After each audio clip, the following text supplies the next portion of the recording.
Hey, look, we here. Welcome to GUC, Greatness Under Construction. Hey, we're going to be talking about everything, reviewing music, relationships, TikTok videos, conspiracies, all that. We'll be covering everything. We're just talking about what we care about, and if you care about it too, you can like what we're talking about. That's simple. If you got something to talk about, make sure you drop it in the comments or send an email or something. We'll discuss that too. So for our first video, we're going to be reviewing a documentary done by Speech. Old school Gen Zers don't know nothing about Arrested Development. You know what I mean? Y'all don't know about Tennessee. They ain't ready for that. They did this real interesting documentary that somehow disappeared off the internet. Imagine that. We're going to review that and try to figure out why it's no longer available. Let's get to it. What is the nigga factory? In the United States. Hey, by the way, this is for educational purposes only. YouTube, don't copyright us. Educational purposes only. Let's get to it. States. It has only been a little over 150 years since the end of the most brutal slavery the world has ever seen. That 150 years represents the life expectancy of an average human plus their grown child. We talk about it as if it's ancient history, and the truth is, slavery in the gist of time was just an eye blink away. Tom Burrell, the author of Brainwashed, says, in the United States, blacks have been branded physically and mentally from the very beginning. That branding was even prepared. Hold on. You see the chicken joint? Hold on. Yeah, that's doing terrible, bro. It's running back. And mentally from the very beginning. That branding. That chicken show is good. Dude. They make it seem like it was so long ago. I used to argue with people about that all the time. Just to touch on what he just said in the intro. Think about it. Like, we live in a society where, let's keep it above. One person committing one heinous action can F up a whole generation. 100%. We're talking about 2 or 3 generations ago where slavery was really, live and full effect. And they make it seem like it was just so long ago. Get over it. That's your great grandmother's mother. Exactly. And even down to Jim Crow, the bottom line is that, I know people who are alive today who dealt with segregation. Yeah. And everything that came with it, like lack of business opportunity, the mental effect it has on people. That's why a lot of people don't even try. It makes you wonder, makes you think, man, does it go back that far in time? Is it like embedded in us? So you get nothing. You lose. Good day, sir. Hey, this chicken picture was just funny as hell. Hey, I love chicken. Yeah, it could have been me. Perpetuated long after slavery. The intensely torturous enslavement and indoctrination transformed into the powerful, pernicious, all-pervasive, mass media-driven brainwashing that still goes on today. This particular chart, which summarizes IQ scores that Professor Richard Lynn alluded to in his talk, based on his review, which was published in 1991. Whites average about 100.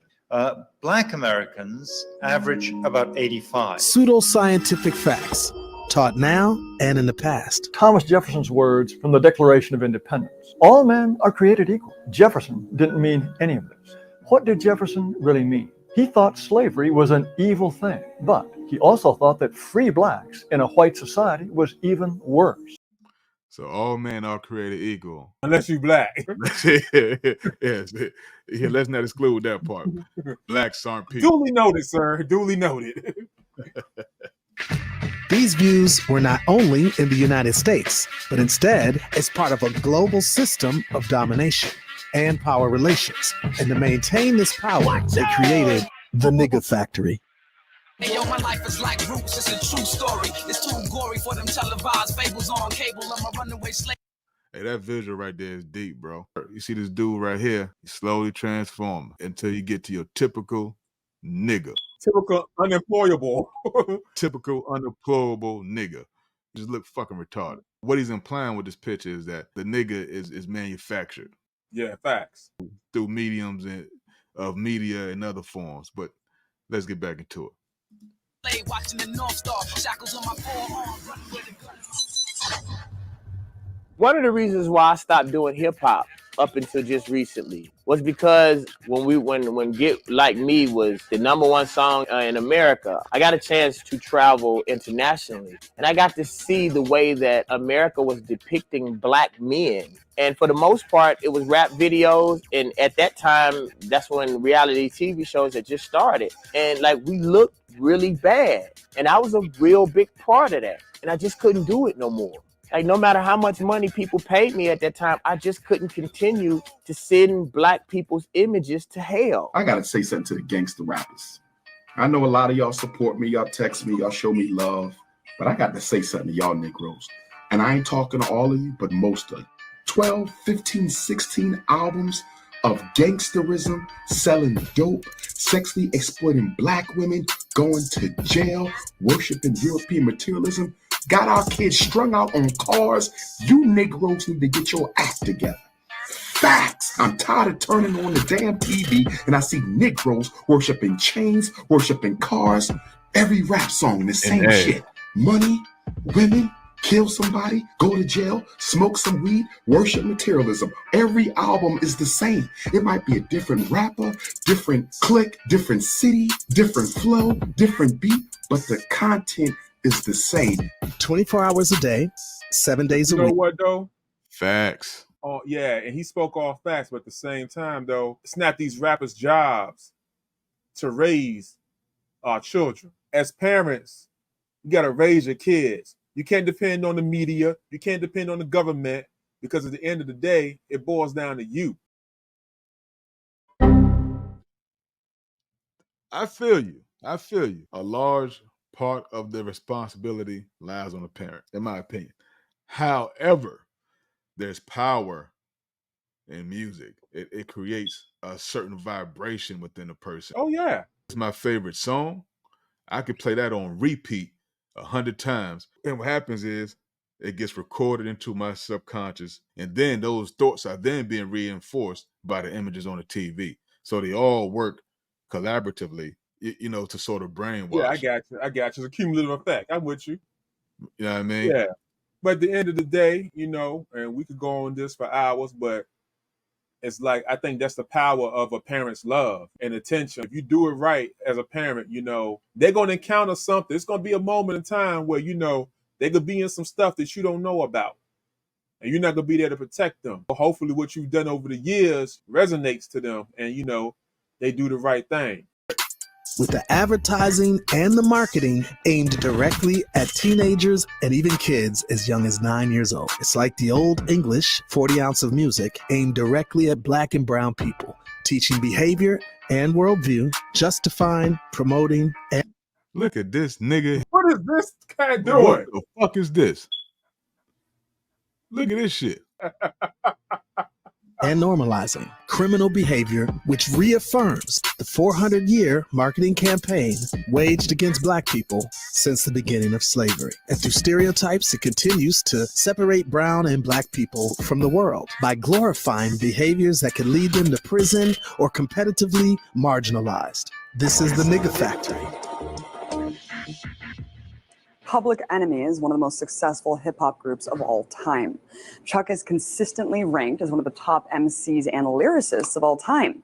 The whole game and trick is that they could get time on their side and get a couple of generations who are really combative about it to get old and pass on and trick the new generations and throw toys at them to hold them off. And one of the biggest crimes is the MTV networks and the Booty and Thug network of BET that's hijacked hip hop and rap music. And their whole games is to extend teenage years to 35. This has been the principle since 1990. Let's turn teenagers from 17 to 35. And when they wake up out of the fog at 36 years old, they feel that, with 3 or 4 kids, they're paralyzed to move left or right. And so they got to go with the flow. Hey, look, man, I don't mean to keep pausing this jump, but it seems like every segment is a bar. You know what I mean? Like, yeah. You got to stop to address it. They showed the transition from the conscious rappers to the debauchery we see now, where today's music doesn't even freaking make sense. Nah. It's a nice beat, and some nigga screaming over the beat, saying the same thing over and over and over and over and over again. But they really have put money behind the Dumbing dumbing it down. down. You know, why you touching on that? I just want to hit on something that you were saying during the last pause, like how even back to the 90s, how like the music, you know, it had that negative message. Back then, at least you had like a mix. Like you had some positive rappers who, you know, rose to prominence, had a message, you know, who like achieved some kind of commercial success. And it feels like it was like a concentrated effort. Say, oh no, we got to get rid of that. We want niggas, bitches, and drugs. I want to know what the audience think. What do y'all think? Am I tripping? Am I just getting old? Is that what it is? And Yeah, are we delusional? Yeah. Tell me if you see this crap too. I got to know. Comment below. Historical facts show some things were created by racists centuries ago to redefine black people. And a lot of it, as they say in marketing, has been sticky. Meanwhile, other things that have purposely been created to redefine blacks positively don't stick. But why? One of the greatest propaganda campaigns of all time was the masterful marketing of the myth of black inferiority to justify slavery within a democracy. Ingenious. Tom Burrell, marketing veteran. When Thomas Jefferson wrote the Declaration of Independence, announcing the self-evident truth that all men are created equal, at that very time of writing that, he owned some 175 slaves. That's how contradictory race relations started. He didn't think blacks were very intelligent either.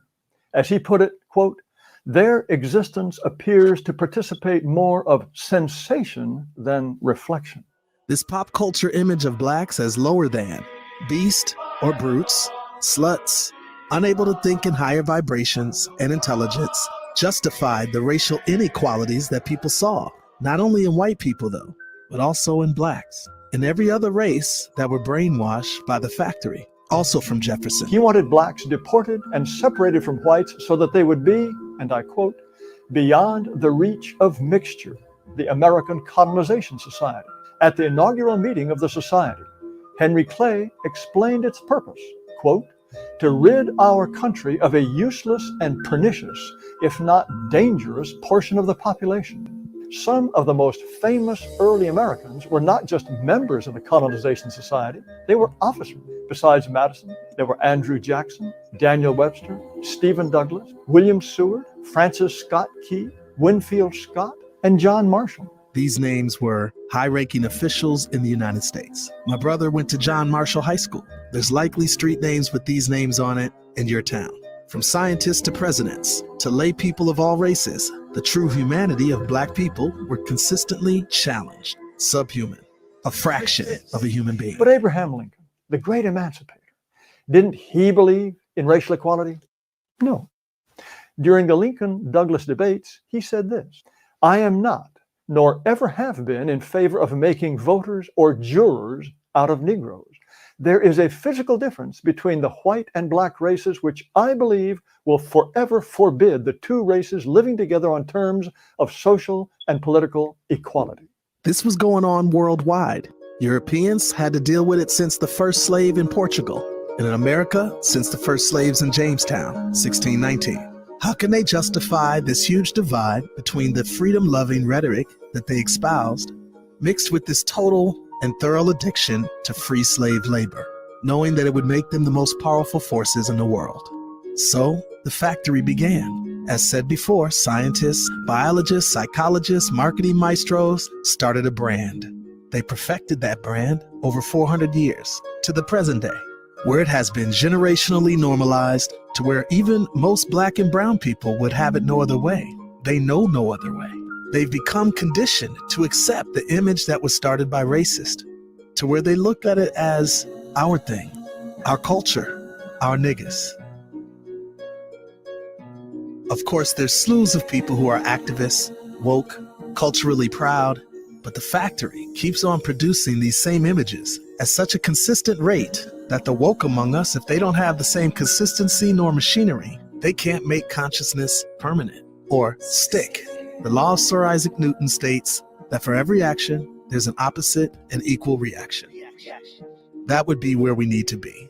So far, it's not the case.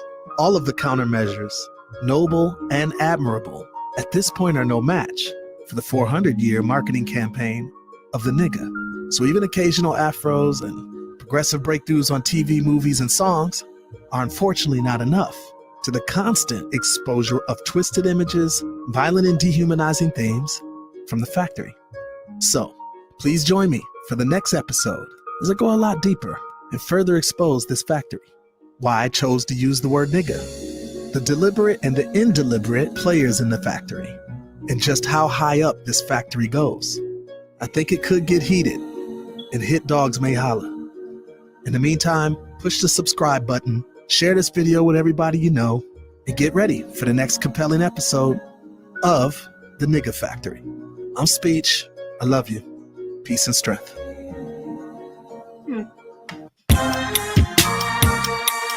What's your thoughts on that?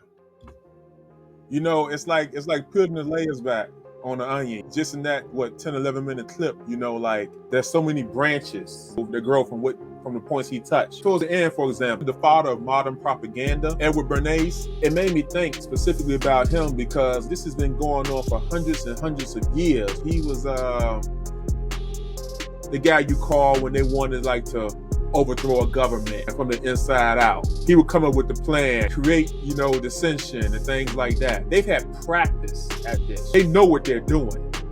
The bottom line is that these cats got 100 years head start. From what I see, it appears to be as if they used us as an experiment to run psych experiments to see how they can implement mind control. If you're not in their club, they're running this same game on you too. They have weaponized media as a tool for subversion and control over the general population. That's my conspiracy theory. No, I agree with that 1,000%. If you were going to implement a policy that you knew was wrong, you knew people would fight back against, who would you implement it on first? The poor, the disenfranchised, and the ostracized, even down to the drugs. Think about how they put crack in the black communities in the 80s. You can look this stuff up. COINTELPRO. Google it. You look at what they're doing now with the so-called opiate crisis. And what's that family to people? They knew it to be. This the first video, dog. We don't want to. I know, right? We about to be done. Hey, look, we can't get banned on the first one. Google it. Do your own research. There right? you go. We'll drop some breadcrumbs for you. There you go. You gotta do the rest yourself. So we gotta tread lightly. Faz's been sued a lot. Yeah. That's one of Kanye outbursts. May end up being the most tragic loss of all. George Bush doesn't care about black people. Look, hey, that was dope. First show, part 1 of this docu-series. There's a part 2, and we're going to cover that too here shortly. Give us your thoughts. And if you got some little jewels and gems, drop them down in the comments. Sharing with a collective and sharing with the fam so that we all can grow great together. Even if you disagree. It's been real, YouTube. Peace.